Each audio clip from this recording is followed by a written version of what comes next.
Apollo is often introduced as the Greek god of the sun, but that shortcut hides the stranger story. In older Greek religion, Apollo is also prophecy, plague, healing, music, youth, order, and sudden violence. The first evidence cue is Delphi. Apollo's most famous sanctuary was not just a scenic temple, it was a decision machine where cities, kings, colonists, and worried families came to ask what the future allowed.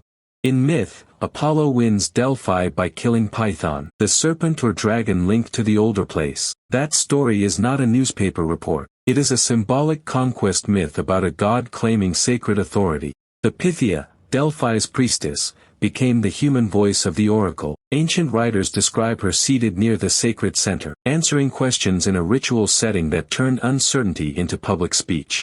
What made Delphi powerful was not that every answer was clear, it was the opposite. Ambiguous language let communities hear warning, permission, or challenge, depending on their own fear and ambition.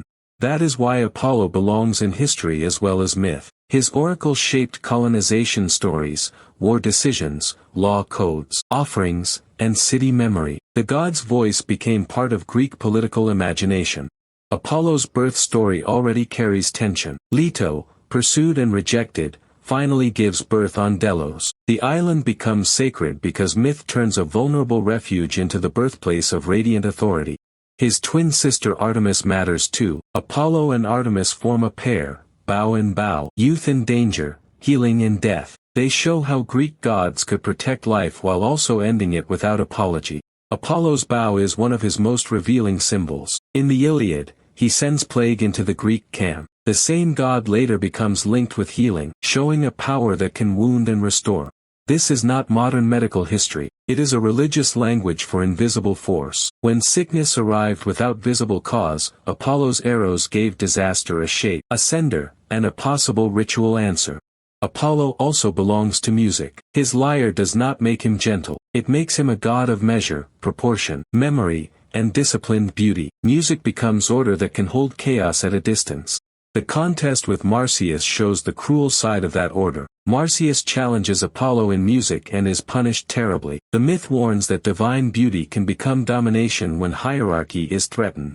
Apollo's beauty is never innocent. Greek art presents him as youthful, balanced, and idealized. But the stories around that body often involve pursuit, refusal, grief, and transformation.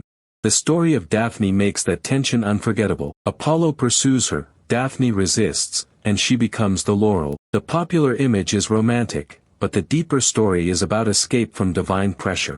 The laurel then becomes Apollo's sign. Wreaths, branches, and ritual decoration turn a story of refusal into a symbol of victory, poetry, and sacred recognition. Myth often changes pain into public emblem. Apollo's love stories frequently end badly: Daphne, Hyacinthus, Caronis, Cassandra. The pattern matters because it cuts against the clean modern image of Apollo as only bright, rational, and beautiful.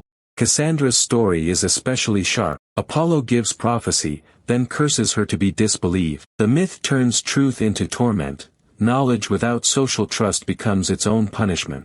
This is where Apollo becomes more than a character. He represents a terrifying question: what if clarity itself is not enough? What if seeing the future cannot save a society that refuses to listen? Apollo also protects boundaries. He appears at gates, roads, colonies, and transitions. His cult titles show a god who does not simply shine from above, but marks where order begins and danger enters. Colonists consulted Apollo before founding settlements. A new city needed more than ships and courage. It needed divine authorization, a story of origin, and a way to make risky movement feel ordained. That does not mean every foundation tale is literal. It means the oracle gave historical communities a language for decision, legitimacy, and memory after the dangerous move had been made. Apollo's healing side appears in his connection to Asclepius. In myth, Asclepius is his son, but in cult history the healing world becomes its own powerful network of sanctuaries, dreams, and cures. The serpent returns here in a different form. Python is slain at Delphi, but healing sanctuaries use serpent imagery in another register. The same animal can mean danger, renewal, earth power, and cure. Apollo's sun identity is complicated. Helios was the older personified sun in Greek tradition. Over time, Apollo became increasingly solar in poetry, philosophy, and later reception. That is what the popular version often gets wrong. Calling Apollo simply the sun god is not false in later tradition, but it flattens the older network of oracle, plague, music, purification, and civic order. Roman culture expanded that reception. Apollo became important in imperial imagery, especially around order, victory, and cultural refinement. The god could serve poetry and politics at the same time. Augustus used Apollo with special force after Actium. This was not just religious devotion, it was image-making, victory, order, youth, and divine favor arranged into a political visual language.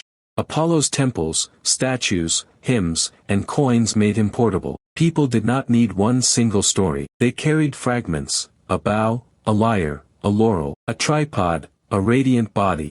That symbol set is why Apollo survives so well in art. Renaissance painters, opera, poetry, and modern fantasy could choose the Apollo they needed: beautiful youth, cruel god, prophet, musician, or son. But a responsible documentary has to keep the categories clear. Apollo's myths are literary and religious traditions, not verified biographies. His sanctuaries, objects, inscriptions, and cult practices are historical evidence. When we separate those categories, the story becomes richer. The myth tells us what Greeks imagined divine power could do. The archaeology shows where communities spent money, labor, fear, and hope.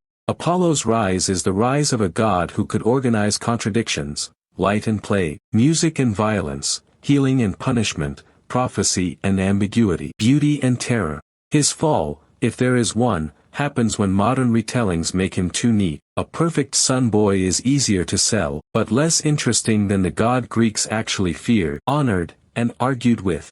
The more interesting Apollo is not less beautiful. He is more dangerous because beauty, in his world, is tied to command. Music can civilize, prophecy can trap, and sunlight can expose what people wanted hidden. Apollo's evidence is unusually wide because his identity moved through song, shrine, inscription, and political consultation. Delphi was not only a mystical backdrop, it was a place where cities asked public questions and received answers shaped by ritual authority. So the question is not whether Apollo was good or evil. The better question is why one god carried so many tools for controlling uncertainty: music, medicine, prophecy, punishment, and light. The god's contradictions made him useful. He could heal and send plague, protect music and demand punishment, illuminate order and still remain terrifying. Ancient worship did not erase those tensions, it gave communities a language for living with them.